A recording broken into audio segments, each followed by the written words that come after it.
या देवी सर्वभूतेषु मां कूष्मांडा रूपेण संस्थिता नमस्तस्यै नमस्तस्यै नमस्तस्यै नमो नमः। आप सभी पर मां कूष्मांडा की कृपा सदा बनी रहे। प्रिय श्रोताओं, नवरात्रि के चौथे दिन मां भगवती के कूष्मांडा रूप की पूजा की जाती है और आज की इस वीडियो में आप सभी रसपान करेंगे मां कूष्मांडा की संपूर्ण कथा और साथ ही सुनेंगे महिषासुर मर्दिनी स्तोत्र का हिंदी अनुवाद। जो भी भक्त सच्चे मन से कथा के साथ ही इस स्तोत्र को पढ़ता, सुनता अथवा दूसरों को सुनाता है, देवी भगवती की कृपा से उनके सारे दुख मिट जाते हैं। मां कूष्मांडा अष्टभुजाओं वाली देवी कहलाती हैं।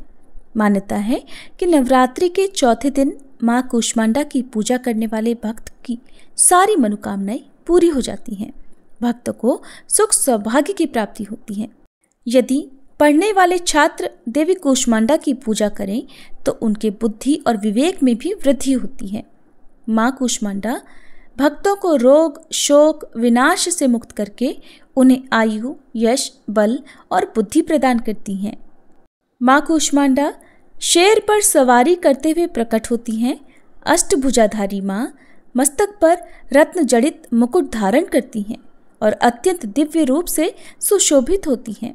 मां कूष्मांडा ने अपनी अष्टभुजाओं में कमंडल, कलश, कमल, सुदर्शन चक्र, गदा, धनुष, बाण और अक्षमाला धारण किया हुआ है। मां कूष्मांडा का ये रूप भक्तों को जीवन शक्ति प्रदान करने वाला माना गया है। अब आप सभी मां कूष्मांडा का ध्यान करते हुए मां कूष्मांडा के प्रति अटूट श्रद्धा भक्तिभाव के साथ इस दिव्य और परम पुण्यदायी कथा का रसपान कीजिए। सभी मिलकर प्रेम से बोलिए कूष्मांडा माता की जय। किसी देश में सुशील नाम का एक निर्धन ब्राह्मण रहा करता था। हर दिन मिलने वाली भिक्षा से ही वह अपने परिवार का पेट पालता था। उसका परिवार बहुत बड़ा था, इसलिए वह प्रातःकाल होते ही भिक्षा मांगने के लिए घर से निकल जाता और शाम होने पर लौट कर आता। फिर देवताओं, पितरों और माँ दुर्गा के साथ ही अतिथियों की पूजा करने के बाद आश्रित जनों को खिलाने के बाद ही वह खुद भोजन ग्रहण किया करता था। इस प्रकार भिक्षा को वह भगवान का प्रसाद समझकर ग्रहण करता और इतना दुखी होने पर भी वह दूसरों की सहायता के लिए सदा तैयार रहा करता था।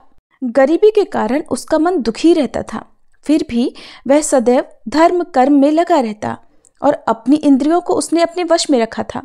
इसलिए वह सदाचारी, धर्मात्मा और सत्यवादी था। उसके हृदय में कभी भी अहंकार, क्रोध या ईर्ष्या जैसे बुरे विचार उत्पन्न ही नहीं होते थे। एक बार उस ब्राह्मण के घर के पास में सत्यव्रत नाम के एक तेजस्वी ऋषि आकर ठहरे। वे एक बहुत ही पहुंचे हुए तपस्वी थे। उनके समान विद्वान और सभी वेदों के ज्ञाता और कोई भी नहीं था। जल्दी ही बहुत सारे लोग उनके दर्शन करने के लिए आने लगे। उस ब्राह्मण के मन में भी तपस्वी से मिलने की इच्छा जागी और वह भी उनकी सेवा में उपस्थित हो गया। महर्षि सत्यव्रत को प्रणाम करके वह ब्राह्मण कहने लगा, हे ऋषिवर, आपकी बुद्धि अत्यंत विलक्षण है और आप अनेक शास्त्रों, विद्याओं और मंत्रों के जानने वाले हैं। मैं एक निर्धन, दरिद्र और बेसहारा ब्राह्मण हूँ। कृपया मुझे बताइए ऋषिवर कि मेरी दरिद्रता, मेरी गरीबी, मेरा दुख किस प्रकार दूर हो सकते हैं। ब्राह्मण ने कहा कि मुनिवर, आपसे यह पूछने के पीछे मेरा उद्देश्य केवल यही है कि मुझ में अपने परिवार का भरण पोषण करने की शक्ति आ जाए। धन के अभाव के कारण मैं उन्हें पर्याप्त रूप से सुख सुविधाएं नहीं दे पा रहा हूँ। हे दयानिधे, तप, दान, व्रत, मंत्र या कोई ऐसा जप, कोई ऐसा उपाय बताइए जिससे मैं अपने परिवार का पेट अच्छी तरह भर सकूं और उन्हें सारी सुख सुविधाएं भी दे सकूं। मेरी बस इतनी ही इच्छा है कि मेरा परिवार सुखी हो जाए। प्रिय श्रोताओं, महर्षि सत्यव्रत ने सुशील ब्राह्मण को भगवती दुर्गा की महिमा बताते हुए नवरात्रि व्रत करने की सलाह दी।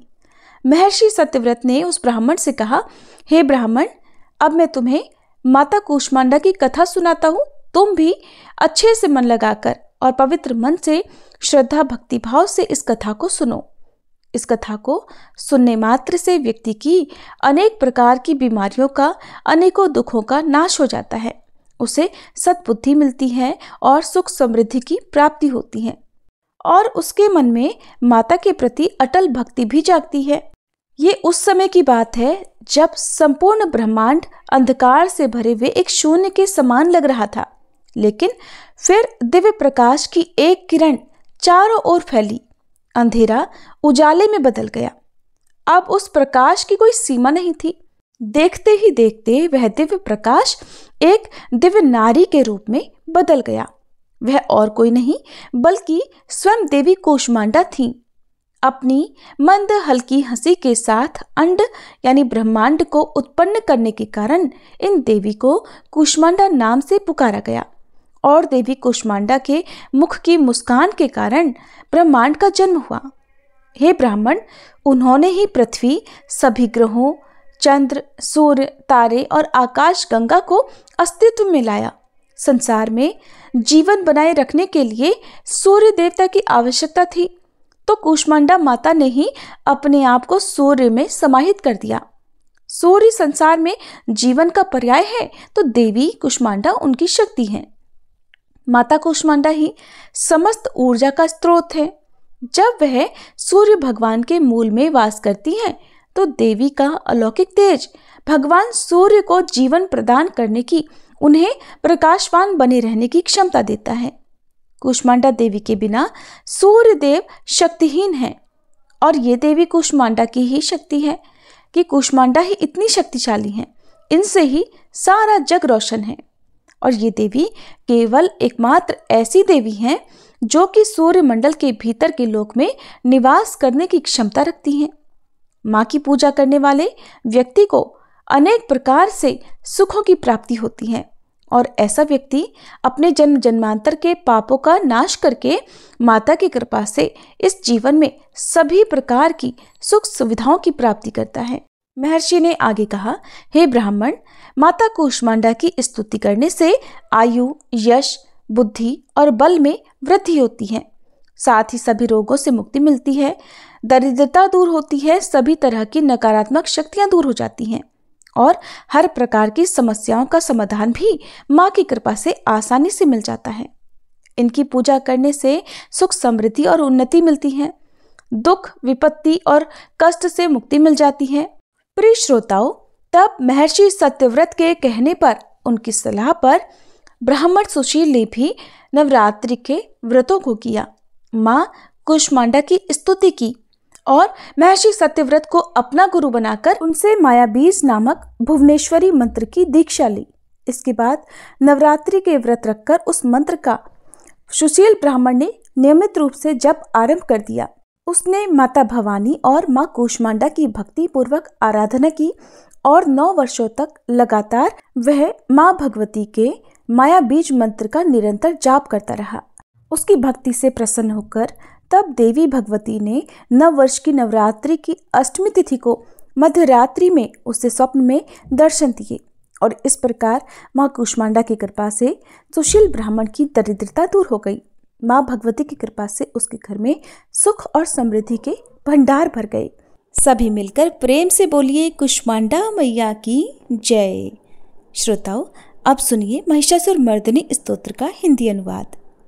हे हिमालय राज की पुत्री, हे गिरिजा देवी, विश्व को आनंदित करने वाली देवी, नंदी गणों द्वारा पूजित, गिरिश्रेष्ठ विंध्याचल के शिखर पर निवास करने वाली देवी, अपनी लीला से भगवान श्री विष्णु को प्रसन्न करने वाली, इंद्रदेव के द्वारा नमस्कृत, भगवान नीलकंठ की पत्नी, विश्व में विशाल कुटुंब वाली और विश्व को संपन्नता देने वाली, हे महिषासुर का मर्दन करने वाली भगवती, अपने बालों की लता से आकर्षित करने वाली पर्वत की पुत्री, आपकी जय हो, जय हो, जय हो। देवों को वरदान देने वाली, दुर्धर और दुर्मुख असुरों को मारने वाली और स्वयं में ही हर्षित रहने वाली, तीनों लोकों का पोषण करने वाली, शंकर जी को संतुष्ट करने वाली, पापों को हरने वाली और घोर गर्जना करने वाली, दानवों पर क्रोध करने वाली, अहंकारियों के घमंड को सुखा देने वाली, समुद्र की पुत्री, हे महिषासुर का मर्दन करने वाली, अपने बालों की लता से आकर्षित करने वाली पर्वत की पुत्री, आपकी जय हो, जय हो, जय हो। हे जगत माता, हे मेरी माँ, प्रेम से कदम्ब के वन में वास करने वाली, हास्य भाव में रहने वाली, हिमालय के शिखर पर स्थित, अपने भवन में विराजित, मधु की तरह मधुर, मधु कैटभ का मद नष्ट करने वाली, महिष को विदीर्ण करने वाली, सदा युद्ध में लिप्त रहने वाली, हे महिषासुर का मर्दन करने वाली, अपने बालों की लता से आकर्षित करने वाली पर्वत की पुत्री, आपकी जय हो, जय हो, जय हो।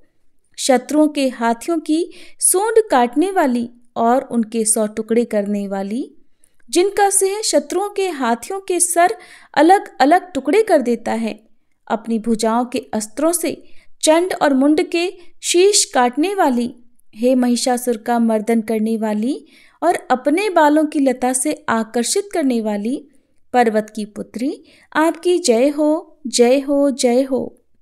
रण में मदोन्मत्त शत्रुओं का वध करने वाली, अजर अविनाशी शक्तियां धारण करने वाली, प्रमथनाथ अर्थात शिवजी की चतुराई जानकर उन्हें अपना दूत बनाने वाली, दुर्मति और बुरे विचार वाले दानव के दूत के प्रस्ताव का अंत करने वाली, हे महिषासुर का मर्दन करने वाली, अपने बालों की लता से आकर्षित करने वाली पर्वत की पुत्री, आपकी जय हो, जय हो, जय हो।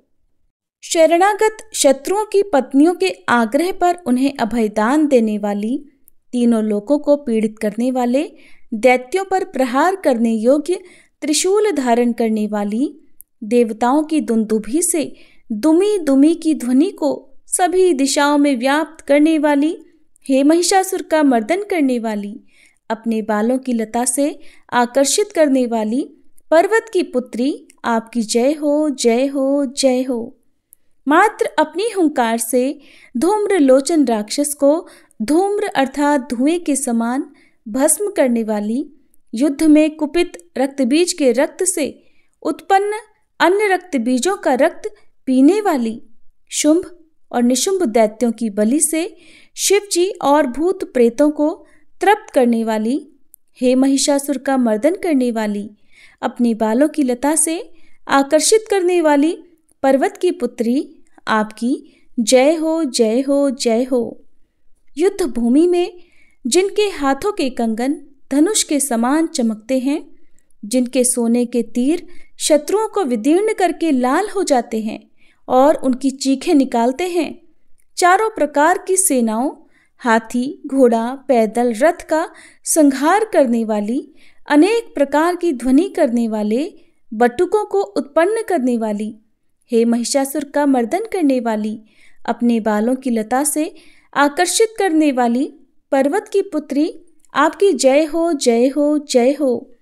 देवांगनाओं के तत् था थेई थेई आदि शब्दों से युक्त भावमय नृत्य में मग्न रहने वाली, कु कुथ अड्डी विभिन्न प्रकार की मात्राओं वाले ताल वाले स्वर्गीय गीतों को सुनने में लीन, मृदंग की धू धुकुट धीमी धीमी आदि गंभीर ध्वनि सुनने में लिप्त रहने वाली, हे महिषासुर का मर्दन करने वाली, अपने बालों की लता से आकर्षित करने वाली पर्वत की पुत्री, आपकी जय हो, जय हो, जय हो।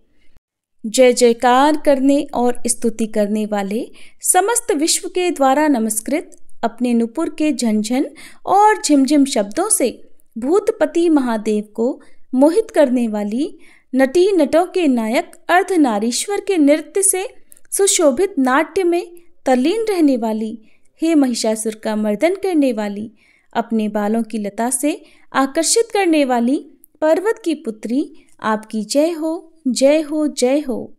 आकर्षक कांति के साथ अति सुंदर मन से युक्त और रात्रि के आश्रय अर्थात चंद्रदेव की आभा को अपने चेहरे की सुंदरता से फीका करने वाली, काले भंवरों के समान सुंदर नेत्रों वाली, हे महिषासुर का मर्दन करने वाली, अपने बालों की लता से आकर्षित करने वाली पर्वत की पुत्री, आपकी जय हो, जय हो, जय हो।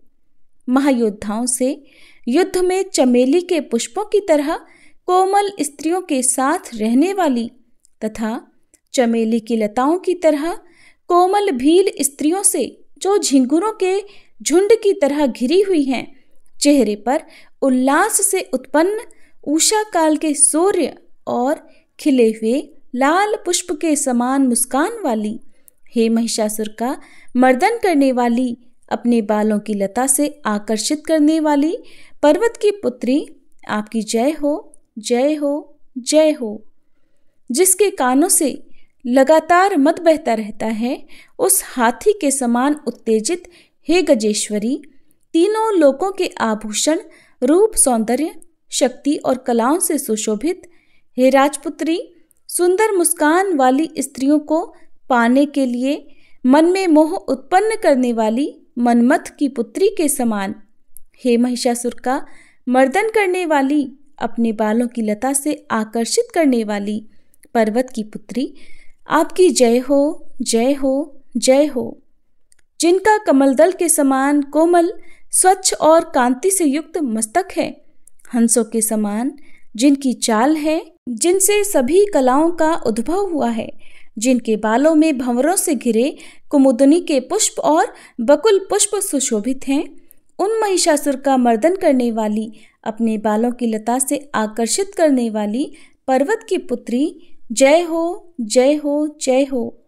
जिनके हाथों की मुरली से बहने वाली ध्वनि से कोयल की आवाज भी लज्जित हो जाती है, जो खिले हुए फूलों से रंगीन पर्वतों से विचरती हुई पुलिंद जनजाति की स्त्रियों के साथ मनोहर गीत गाती हैं, जो सद्गुणों से संपन्न शबरी जाति की स्त्रियों के साथ खेलती हैं, उन महिषासुर का मर्दन करने वाली, अपने बालों की लता से आकर्षित करने वाली पर्वत की पुत्री, आपकी जय हो, जय हो, जय हो।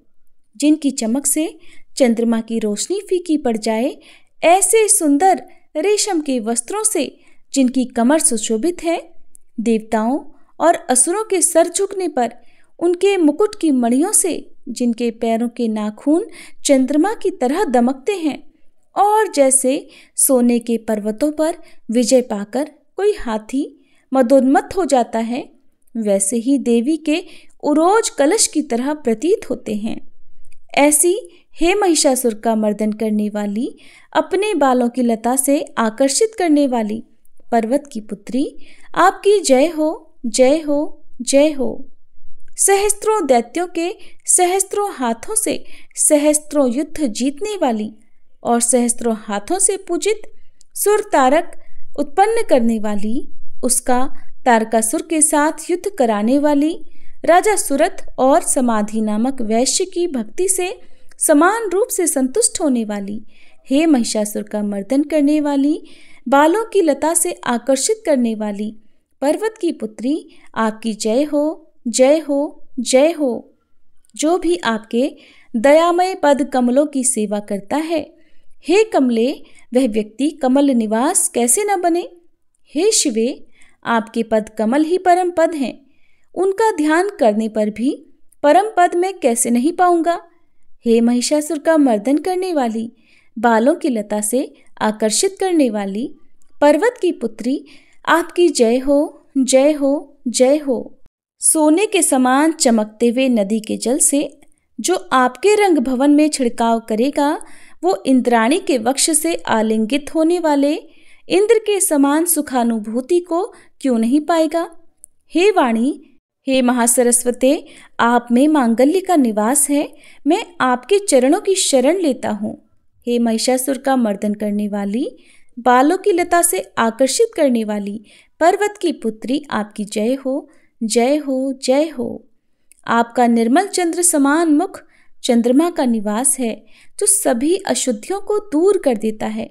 नहीं तो क्यों मेरा मन इंद्रपुरी की सुंदर स्त्रियों से विमुख हो गया है। मेरे मत के अनुसार आपकी कृपा के बिना शिव नाम के धन की प्राप्ति कैसे संभव हो सकती है। हे महिषासुर का मर्दन करने वाली, बालों की लता से आकर्षित करने वाली पर्वत की पुत्री, आपकी जय हो, जय हो, जय हो। हे दीनों पर दया करने वाली उमा, मुझ पर भी दया कर ही दो। हे जगत जननी, जैसे आप दया की वर्षा करती हो वैसे ही तीरों की भी वर्षा करती हो। इसलिए इस समय जैसा आपको उचित लगे वैसा करो। मेरे पाप और ताप दूर कर दो। हे महिषासुर का मर्दन करने वाली, बालों की लता से आकर्षित करने वाली पर्वत की पुत्री, आपकी जय हो, जय हो, जय हो।